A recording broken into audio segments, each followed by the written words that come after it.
Hey, what's up, everybody? I'm Vince, and joining me today for a conversation about food is none other than the best drummer I know, the funk dog, El Boogie himself, Mr. Landon Anderson. One time for the drummer, get a drummer some. Thank you, just a little bit, just a little bit.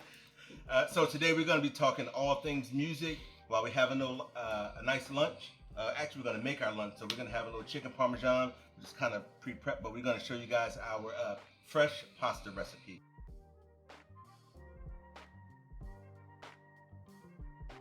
All right, so we're going to get started on our fresh pasta dough. It's an easy recipe, very simple, just a few ingredients, and we're going to let Landon do the honors. So we're going to start with 2 cups of all-purpose flour.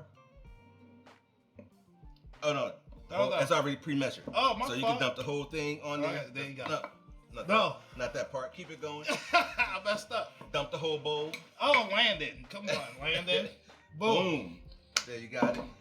Take your little measuring cup, make a little hole in the middle, a little well in the center. All right, we're going to dump our 3 eggs in there. Crack them in my bowl. Just going to crack them, dump them. Really? Yeah, man, yeah. Boom. I'm making a mess. That's all right. But you can't. It should be messy. Yes, that's right. Should That's be what I was about messy. to say. If it's That's not the messy, love in the food. Okay, that's real messy. I didn't make the hole big enough. All right. There we go. There we go. I got it. All right. We need like a half a teaspoon of olive oil, so just give a little squirt. Boom. There you go. Some sea salt, about a half a teaspoon. One more time. And then you're going to mix the dough in with it. I'm going to ask you why you're doing this. Yes. You are a professional musician? Yes. Drummer. Drummer. Yes. All right. All right. Do you play any other instruments? No, I kind of mess around on keyboard when I'm writing. Writing? Like writing music? Yes. Oh, so you write music? Yes. You compose music? A little bit. The music that you compose or write, do you have a favorite genre? Not necessarily, because I like all forms of music. So if I'm inspired to do something, I'll just kind of start messing around with that idea. But for the most part, what I grew up on was gospel and soul, old school. Old school. That is actually my favorite genre of music. Mm-hmm. So you grew up on soul music. Soul music. Do you have a favorite soul group? Gospel or soul? I don't have a favorite group, but unfortunately, Make it into a ball. fortunately and unfortunately, it's so many artists that I like. Okay. So from the OJs to, Marvin Gaye to Donny Hathaway to Get it all. Donny Hathaway probably would be my favorite male singer Wow. of all time.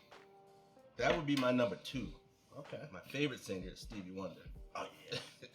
Stevie and his catalog, Blue Magic. Wow.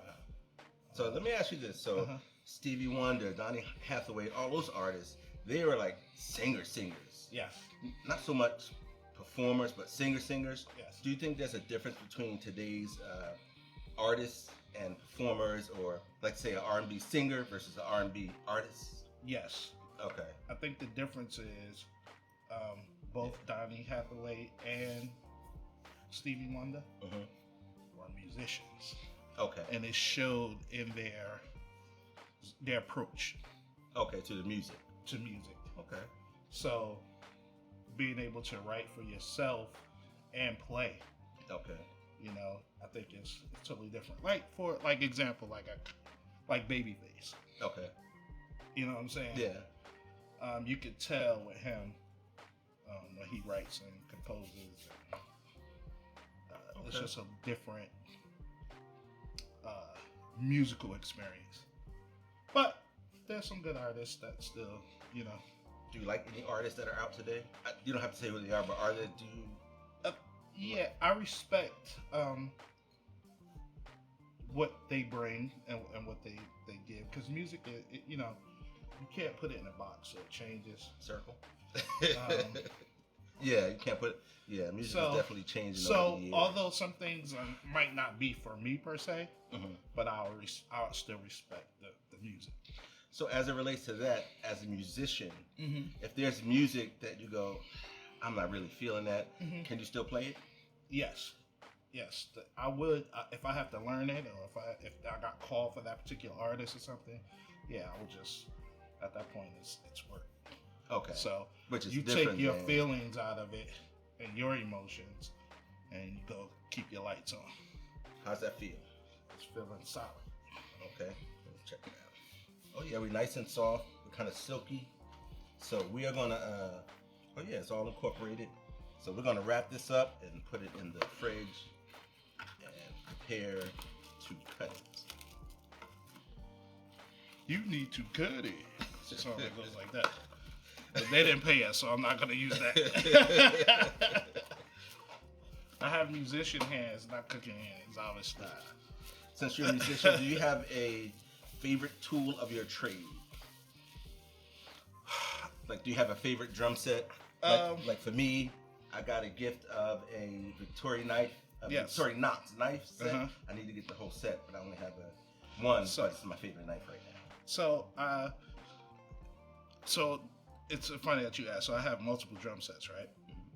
So it just depends on what that kit is giving me at that time. So the kit I'm playing right now, most of the time, it was in the attic.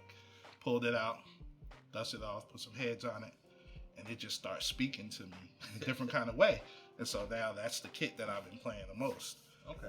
And then I have the sound, the feel. Yeah, it's just the sound. It's also the feel of it. It's different from the one I have in the studio. It's different. So I have different kits for different situations, but it just depends on like the feel. Like so that drum set is sounding great to me right now. So, but I just said I wanted to buy another one. So my wife said why? Why? We're gonna clean this mess up, and we're gonna come back and cut some pasta. All right. So we have let our dough chill just a little bit in the fridge. So we are gonna cut this, shape this, and make us some pasta. So cut that in half, if you will. The pasta dough ball that we made before will make approximately 4 servings. All right, that's nice and even. It's not. We're gonna kind of roll this in a circle. That one's yours. Okay, cool. So we're gonna roll it in a circle. Kind of try to, and then we're gonna make it a little bit of a square. All right, and we're gonna take our rolling pin and roll them out. Let me grab one too. Roll out. Oh, they ain't pay us either. So, all right. So I'm watching this stuff. Okay, there you go. Rolling pin, a little bit to the side, and our goal is just to make it thin enough so we can feed it into our pasta cutter. Let me see the professionals. That's work. That's work. Right?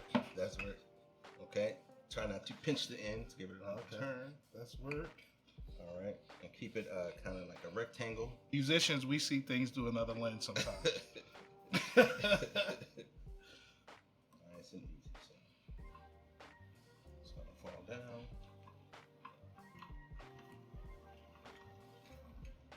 All right. It's going to look like that. But when we cook this, this will be really thick. So we want to reduce, make it even just a little bit thinner. All right. Feed it in. Nice and steady. This is exciting, and I'm all in the corners and everything, and I'm nervous. That's all right. When I'm not on the drums. So if you weren't a drummer, what job would you have?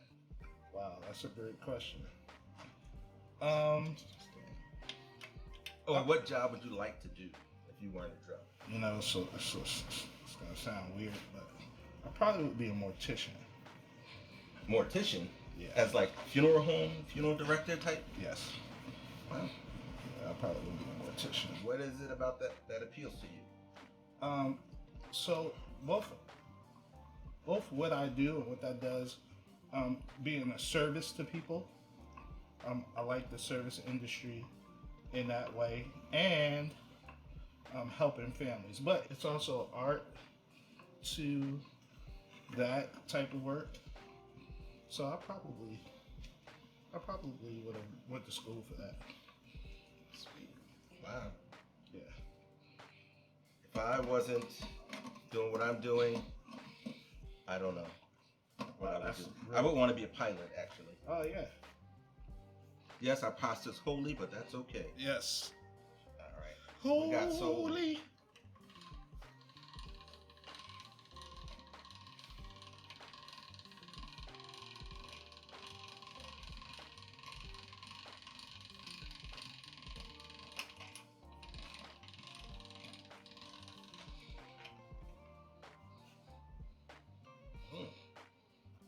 Fettuccine. Voila. With a V. Shake a little flour on that so it doesn't stick together. Voila for Vinny. The V for Vinny. Voila. Yes.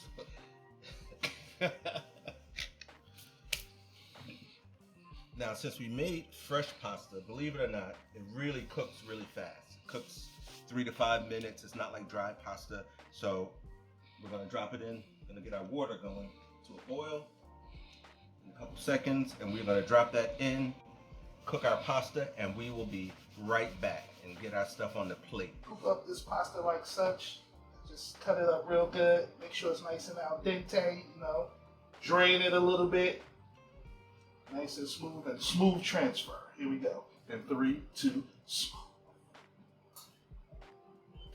And we're going voila for Vinny. Uh-oh, this one's being stubborn. But yeah, there it is. Boom. All right, let us get into this pasta that you just made. Yes. If you don't mind, sir, serve yourself. Oh well. And we got a little fresh basil on the side to garnish with. Put that here nicely. Looks delicious. Do you travel, go on tour with your music? Yes. I've been fortunate to see different parts of the world, both touring and vacationing, and it's cool. As a matter of fact, traveling, I wasn't paying to travel so much that when I started taking vacations, I didn't realize it cost this much. Yep. So it was like, I don't know. When you travel, do you see the places you go to differently than as if you were on vacation? So when you travel for music, is it different? You don't get to see the different countries and spaces like that when you're there for work. It's not the same.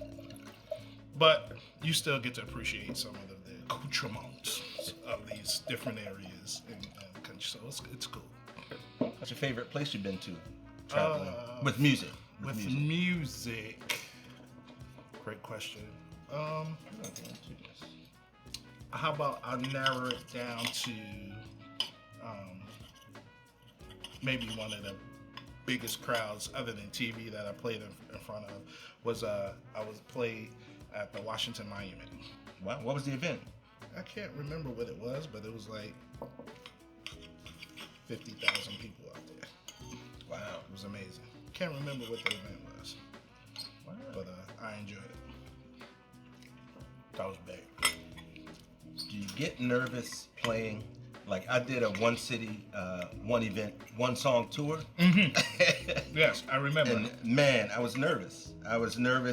There wasn't 50,000 people, mm-hmm. and like I was very nervous. Like, what do you focus on to deal with the jitters, or do you even get jitters? I do get nervous. I think it's healthy. If you don't get nervous, sometimes you can be too sure. Okay. And too sure sometimes can bring a small disaster. And so I like small uncertainties, and I still get a little butterflies and stuff. So it's pretty cool. Are there any musicians that you've really enjoyed playing with that you want to play with again? And are there any musicians that you haven't that you would love to play with, like a bucket list musician? Yes. So musicians that I've enjoyed working with, artists, have been like groups like Public Enemy. That was fun. Wait, so let me pause. So how does a band play with Public Enemy? Great, right? So, like music evolves. So, in order to play in those spaces, actually, I did it twice. I played with them twice, and it was two drummers. So, a lot of those samples and loops that were going on, like we both were playing parts. So it was really, really cool. It was really cool. They wanted to use a band for certain dates. So, okay, we did. It's all fun.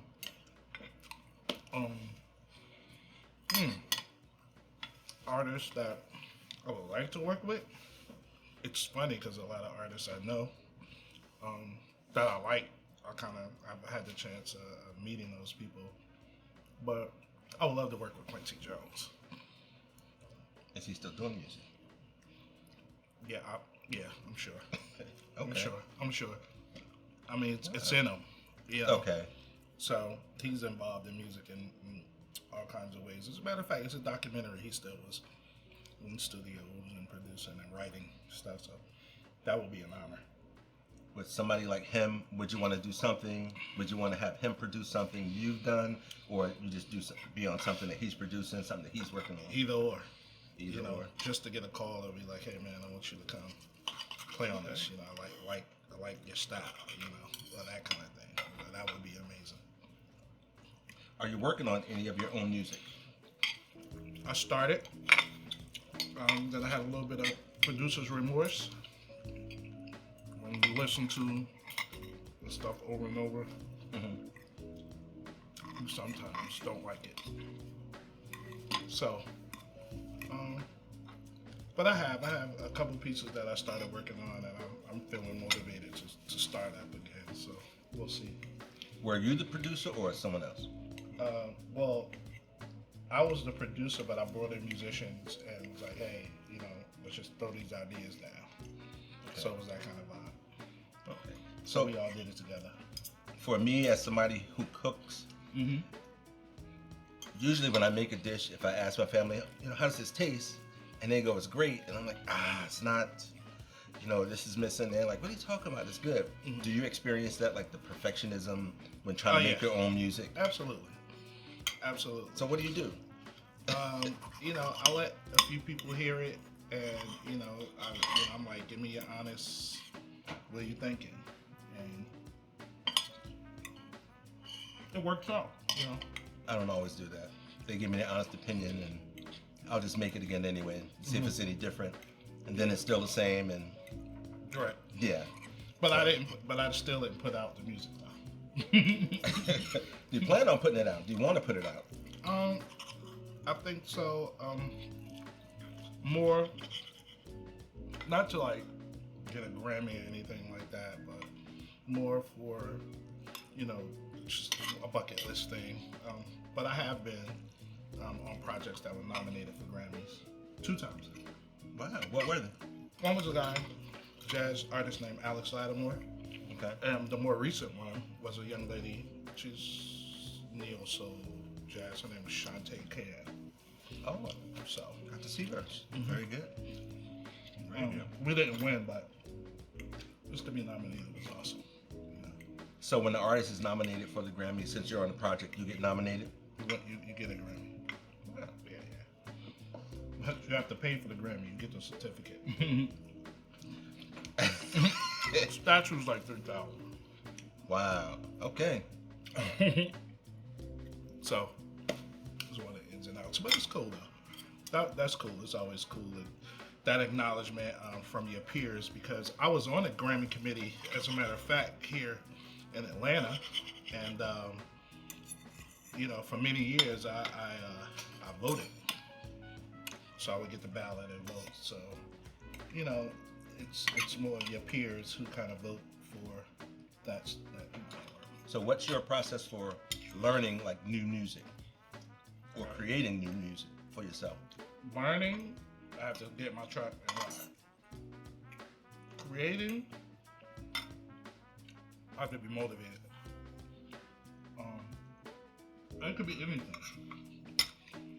Get up, the sun shining bright, birds or something, and an idea may hit me. But I go in the studio, start messing around with ideas. Yeah. So that's basically how it comes for me. Although one song that I've written,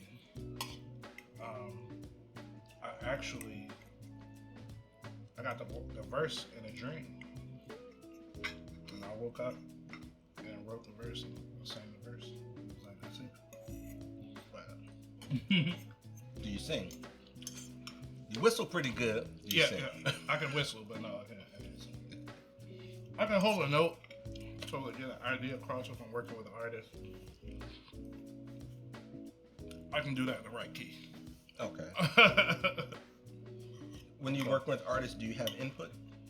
Sometimes I do. Sometimes. A lot of times, actually, the last two projects that recently came out, which were Kyrie Cabral and Jiva 5 and Grant Green Jr. Thanks, Mr. Baccarat. All those patterns and things were just mine. It was whatever I came up with. They trusted me, so it was like, you just do what you do. And then, I've worked with artists to be like, they want this specifically, so it's cool. It all works together. Do you enjoy playing live or a session or like in the studio? What's your preference? Live. Live. But I like the process of the studio as well. But live is because I think you can create a moment where everybody just connect and got everybody's energy, and then if we all connect and sync, that's when you have a God moment. Like God comes and sits in the middle of what's happening. You know what I mean? So like, I always long for that, and then when that happens, right? Because it's a feeling that comes over you, or there's some things that take place musically that you don't even remember that happened. Oh wow! Unless it's recorded. What? So there's licks and things that I've done that I can't recreate. Mm-hmm. I can't redo it. So you don't remember how you did it? I don't remember how I did it. It's like that was God coming in and tapping me, and boom, and that happened, and I can't do it again. Which is cool. It took me a long time to understand that's what it was. But I was like, man, I was in, like, I did that. Like, well, I can't do it again. I was in the zone. Yeah. Like, I can't do it again. So that's kind of cool, though. So I long for those moments, like playing live. So in the studio, it seems like it's more manufactured. You're trying to get something as perfect as you can get it. And so it's different, versus live. It's like, you're just out there. People are with you, with them. Yeah. We're trading off that good energy. Do you like you say you like old school. Do you like the sound of like the vinyl, or just the whole sound of the music versus? The whole sound, like Philly International, like that whole sound when they brought strings to soul music and love music, orchestra and all that around that. But it was something just so heartwarming about that sound to me. Like, I know how I feel when I hear that. Yeah. It's just like, I can hear boop, boop, boop, boop, boop, boop. And when I Love Music comes on, and it's just a pleasant energy. You know what I mean? Yeah. Like, I get from that. So is that the song for you that you that think was just like one example okay. of what I'm thinking about. Philly International, or another one is Bad Luck by Harold Blood and Blue Notes. You know what I'm saying? Like, it was just something. Even though the song is the song, it is cool even when he's saying, but it's like those strings in the back of that lifted that song, right? Yeah. Even though he's kind of scolding and teaching and saying some key stuff about us, but it was like the strings just made it more, the palette more acceptable to it. You're like, oh, okay, I hear what he's saying. You know what I mean? Song for me that does that, like, moves me every time. September. Oh yeah. Earth, Wind, and Fire. Don't get up and dance every time, but it's just like, yeah, this is it right here. You know what I love about that song? What's that? The very first verse. Do you remember Uh-huh. the 21st day of September? When I was born. Yeah. So, I remember that day. yeah. So it's kind of cool. You don't remember that? No, I don't. I came and messed everything up.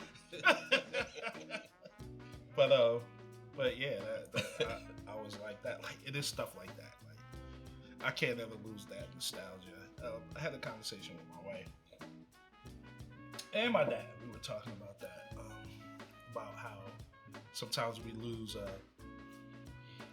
Being careful of not losing that history of music, and we know that's not always going to be added into these award shows and things of that nature, but we should find a way of always not losing it. And yeah, for this generation, they may not know that or understand that, but my argument is always is different, because here I am, about to be 50 soon, and I have young nieces and nephews. Like, if you put Michael Jackson on, they're mesmerized. Why though? You know what I mean? Like, there's something in that that's amazing. Like, you don't know nothing about Michael Jackson. He's gone. But it's something about they can see that connection and drawn to that connection. And so that's a part of it that I don't want to lose. So I'm not quick to say, nah, we just can't jump with the times, and it's cool, I understand it moves, but there's a connection to that. And you know, that connection is real, right? So we should always pay homage to it. You know, that's what it's about. You know? Like, I like music history. I think people should learn more about music, where it comes from. They would be surprised where it comes from. Yeah. My favorite music history, I think I was talking with somebody about Black Betty. Mm-hmm. And I was telling the guy, you know, he knew the Ram Jam version. I was like, oh, but, you know, Ledbetter was the original, like 1939. You didn't get no love for it, 1970 something. These other guys, the rockers, they got it bust out, right? But, you know, they got it from the original. Exactly. You know, and that's been happening to us as people for the longest time. Musically and, you know. Yeah. What are you gonna do? But I think everybody should still be informed about what it is they love. And, absolutely. You know. Absolutely. If you don't mind. By the way, this is it goes very well with this. It matches perfectly because this Chianti is not. It's not thick. It's not a thick wine, so it's not like heavy on the palate, and it mellows like out. A fruity taste. Yeah. It's thin. Like you can see it, but it's good though. It's almost like it's thin and it's full. Yeah. Which is it's full body. weird to explain. Yeah, but it's not heavy. I dig music. I'm glad I was chosen to be a part of the music community. You think that was your gift from God? Like, I'm gonna give you this. No doubt about it. Absolutely. So, quick story. You know this story. I believe you were in the band at one time. Yeah. Y'all used to have rehearsals at your house in the basement. Long branch. Huh? Right? Yeah. And your drummer had this electric blue Ludwig drum set up in Grandma's basement. I wandered off into the basement by myself. You know, just did that. And in Long Branch, you know, the houses in New Jersey, the basements had windows. Right. That was like street level. Right. Yeah. The sun, a ray of sun shone down across this electric blue Ludwig drum set. And, you know, it was a C-sharp chord that happened. The strings like, I knew that was it. Like, this is it. That was my moment. I was mesmerized. I have been chosen. Mm-hmm. This Chianti's got me feeling warm. I feel adventurous. So I'm going to ask Landon to give me a drum lesson real quick. All right. Like so I'm a beginner at my level. What do I need to know about playing the drums? All right. So the first thing is these wonderful items here that also turn into drumsticks, but you can scoop a salad and, you know, but then you can play a beat at the same time. Thank you very much. So there's something called a single stroke, right? Single stroke? Yeah, single stroke. So it's one note. So it's, right. So I feel like I could be on drumline right now. There you go. Right, and then what happens in time, you increase those notes start to double up and become double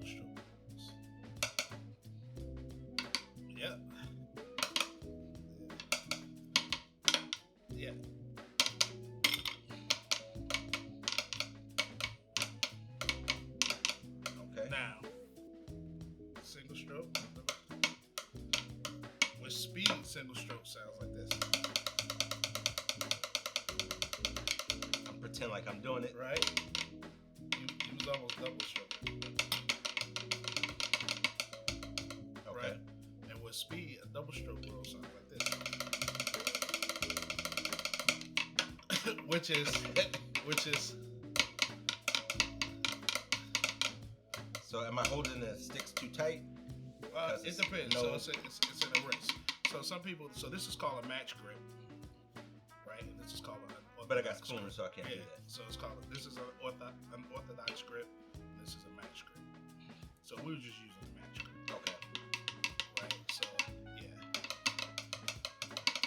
it might make more sense if you use. Oh no, I see you got it. You got it. Yeah. Yeah. So it's wrist, fingers. It's the wrist instead of holding tight. Yeah. Kind of my wrist don't move that fast. Right. So that's when you let. Yeah. Okay. Yeah. I'm about to go on tour as a drummer. Right. And then you have all the rudiments, and which are different beats, and they vary. So, but that's your basic lesson. I chose you single stroke, what it sounds like with speed, double stroke, what it sounds like with speed, which comes to drum roll. So my question is, if you're trying to do all of that, like everything is everything that you tap a note on the sheet music? Yes, it is. So it's quarter note. Yeah, that's a quarter note. So how do you read that? It's going so fast. Yeah. So sight reading music is pretty hard. I don't read really good sight reading. I can read, but it's slow. Okay. But sight reading is because there are different lines for drums, right? So you have your top lines, you have your kick drum lines. Okay. Right? And the kick is? Which is the bass drum. If you're playing a trap set. Yeah. Okay. But if you're just playing a snare, then all the lines are on one line. All the notes are on one line. If you're just playing a snare drum. Okay. Or quads or whatever. But if you're playing a trap kit, then that, you have notes on top and bottom of the line. That sounds difficult. It's interesting. I take my hat off to those who do it really well. Because you can play super fast stuff or whatever. So, but yeah. But if you can read music, you can basically play anything. You can, but it won't have the same soul. But it's a thing. It's feel, right? So it's like it's like math. So I liken it to a kid could look on YouTube because we didn't have that when we were growing up, right? I had to listen to a cassette tape or an album, and I had to think or picture what he was playing. I couldn't see it, and try to mimic it. I knew what my drums sound like, so to try to match what I think he was doing. Okay. Right? And so we became a little bit more creative or made it our own in terms of that. Now you have videos where you just look and see and actually mimic it verbatim. Yeah. Right? So, I sometimes have a hard time deciphering if that's really you, if I hear you out playing, or if you're just mimicking. So it's like, because you have a feeling. So what I did was I worked on creating my own sound. So I always said I wanted to be the type of drummer if you put me in a room and you put 3 other drummers in a room and you close the door, everybody's outside, and each person got on a kit that you'll be able to say, oh, that's Landon. Okay. You know what I mean? Because that, and I found that's like how I get a lot of work. Because when people hire me, they hire me for me or for my sound, which is cool. And sometimes my sound matches everything. It may not match everything, and so I don't get called for everything, which is fine. But it does match. I get a lot of calls for people like what I do, so I'm appreciative of that. But yeah, it's you gotta have your own sound. What does your sound match with best? What does your sound match with best?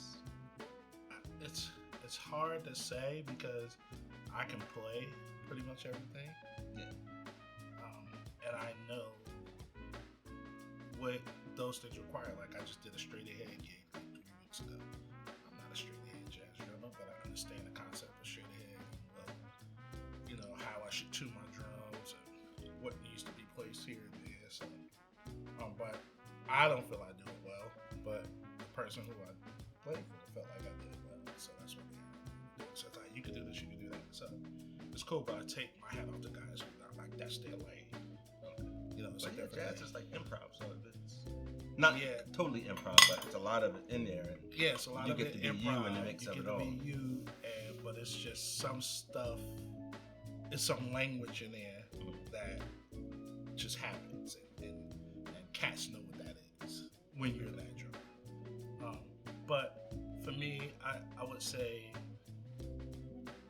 growing up, playing in church, in the church we grew up in, we really focused on pocket, like, because it was maybe quartet-based music, and that actually did a lot for me as a musician, and it kind of honed me into some solid things. But actually, my uncle was one who introduced me into like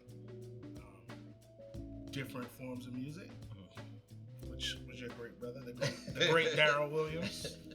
He used to make us listen to Beethoven and stuff, classical at night. Stuff like that, right? So like he opened up my palette, right? And being able to work with him and different types of stuff. So that development, it made me want to know more. Okay, you know what I mean? So it made me want to be like, oh man, there's more out here than just what I know. But you know, those basic things really made me a solid cat, a solid drummer. A guy gave me a compliment the other night. He was like, I've been in Atlanta 3 months. You got the deepest pocket I ever heard.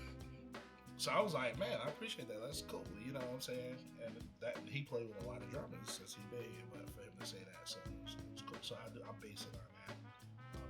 I'm not into the show and flash. Like if I'm doing something, it's because it's a musical moment and I feel inspired to do that. But for the most part, I want to make you bop your head and tap your feet. Yeah. You know, because most people don't know what's going on. Who are not inclined to music that way. They just know if it sounds good. So it looks like he's doing a lot, but but I can't. I don't know what he's doing. I don't even know if he's still in the same time. I don't know where to clap. I don't know. So, you know. Versus if you're in church and now you're rocking, you don't know why. Or anywhere. You can just be somewhere. You just like, oh man, that feels good. Yeah. You know, just feels good. So I always try to focus on that. Like, I feel good drummer. So my career, that's what I think I became. Well, I'm still growing. So yeah, I'm still learning every day. So. What's your ultimate goal as like a musician? Like an ultimate, like, okay, like, so how do you see yourself when you say, oh, I'm successful, I made it? Like, what does that look like for you? So I stopped actually doing that. Oh yeah. Yeah, because it wouldn't be my understanding, right? So even me thinking that way, I feel like sometimes I could put limits on myself. Oh, so it's like. Then I'll stop. So it's like whatever that's gonna be, it's just gonna be. Okay. You know, a lot of times, sometimes we do that. Like we, like, man, I like to be able to do this and do that. And so because my life in music has been so unorthodox and so just amazing, it's been extremely, like, everything that's happened for me has been purely God. So it's not me. So whatever he decides, like, that is, I'm just gonna rock with that. You know what I mean? So it's like, because at one point I did do that. I was like, man, you know, it'd be dope if I could. But then all the things that were happening, I was like, wow, it still blows my mind. It's beyond what I thought. Exactly. This is beyond what I thought. Exactly. You know, I was just in People magazine. Really? Yeah, like that. That's crazy. Like I never wrote that down on my book. Like, oh man, People magazine. Just a picture of me, you know what I'm saying? So it's like, I'm just gonna leave that alone, let him do what he do. You know, you know. I remember picking up a newspaper once, and you're in the background. Yeah. But it was at the mayor's inaugural or something. Right. I'm like, what's he doing there? Exactly. But, yeah. So I think that's how my outlook on it now. So whatever it's gonna be, it's gonna be, and I'm gonna be appreciative. You know. Oh yeah. Gratitude is everything. Yeah. So totally blessed. So yeah, I'm cool with that. Have any advice for any aspiring musician? Not necessarily a drummer, but a musician. Any musician, don't stop. Believe in yourself, whatever craft that is. Don't stop believing. Don't stop believing. And keep going. You just gotta keep going. Don't stop. Even when you don't want to, keep going. So you said, don't. How you stay motivated as a musician? I'll give you a good something that just happened. Because I had to be called on it, right? I'm saying it, but I feel like some things we should, when we say things like that, like you ask me that question, I want to know sometimes if that person's been challenged with that. Yeah. Right? And so COVID challenged us. It was like, what am I going to do? I have no other background but music. You know what I mean? Like, this is what I do. This is what I dedicated my life to. Everything shut down. What you gonna do? And that was my bread and butter, right? So I went into a moment for a minute of panic. Like, I don't know what I'm gonna do. Like, we can't go out. We can't play. I can't even go to church and play. Like, I can't, until we kind of figured out that whole streaming thing was like, what am I gonna do? Checks cut, like nothing. Like, I don't know what I'm gonna do. And then I just had a calming sense of just a moment. It was like, you do what it is you do. I set my drums up, and I was just like, be ready when it's time. Yeah. You know what I'm saying? Yeah. Yeah. So I had to be challenged on that. Like, don't stop. Yeah. That's hard when you say, this is how I feel about that. Yeah. And then before you know it, it's how you really feel. Exactly. So it's like, now I appreciate it, and then like, I'm not turning down nothing. So now I'm like, there's so much. I need a rest. Do you feel like you have to be selective about like what it is you say you're gonna do? So sometimes I do. Sometimes I my wife says I could be taken advantage of because I help people out. And it's cool. I think you should. I think our gifts are for that. It's not for us. Exactly. It's to help other people. And so sometimes, I had to pay attention to what, it's like, can't let people abuse you, but sort of, because I'm the first to be like, all right, take some of my money, or let's do this to make sure the gig happens. And that shouldn't always be the case.